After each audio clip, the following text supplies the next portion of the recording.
Part II, Story 2 of Tales of King Arthur and the Round Table by Andrew Lang. This recording is in the public domain. Part II, Story 2 The Coming of the Holy Grail. It was on the eve of Pentecost that all the knights of the Table Round met together at Camelot, and a great feast was made ready for them. And as they sat at supper, they heard a loud noise as of the crashing of thunder, and it seemed as if the roof would fall on them. Then in the midst of the thunder there entered a sunbeam, brighter by 7 times than the brightest day, and its brightness was not of this world. The knights held their peace, but every man looked at his neighbour, and his countenance shone fairer than ever it had done before. As they sat dumb, for their tongues felt as if they could speak nothing, there floated in the hall the Holy Grail, and over it a veil of white samite, so that none might see it nor who bare it. But sweet odours filled the place, and every knight had set before him the food he loved best. And after that the holy vessel departed suddenly, they wist not where. When it had gone, their tongues were loosened, and the king gave thanks for the wonders that they had been permitted to see.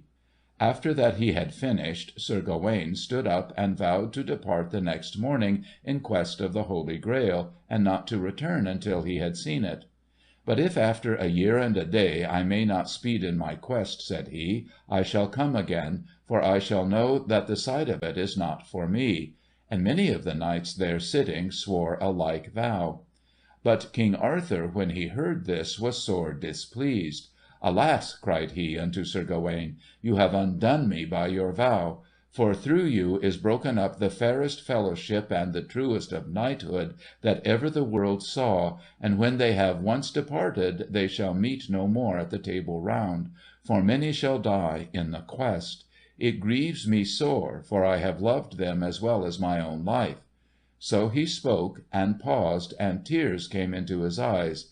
"Ah, Gawain, Gawain, you have set me in great sorrow." "Comfort yourself," said Sir Launcelot, "for we shall win for ourselves great honour, much more if we die in this wise than in any other, since die we must." But the king would not be comforted, and the queen and all the court were troubled also for the love which they bore these knights. Now among the company sat a young knight whose name was Galahad. He had already achieved fame by his deeds in the field and tourney, and the queen marvelled at the likeness he bore to Sir Launcelot.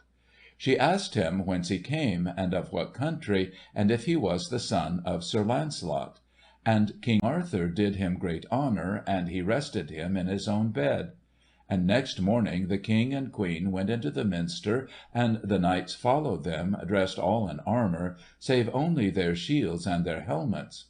When the service was finished, the king would know how many of the fellowship had sworn to undertake the quest of the Grail, and they were counted, and found to number 150.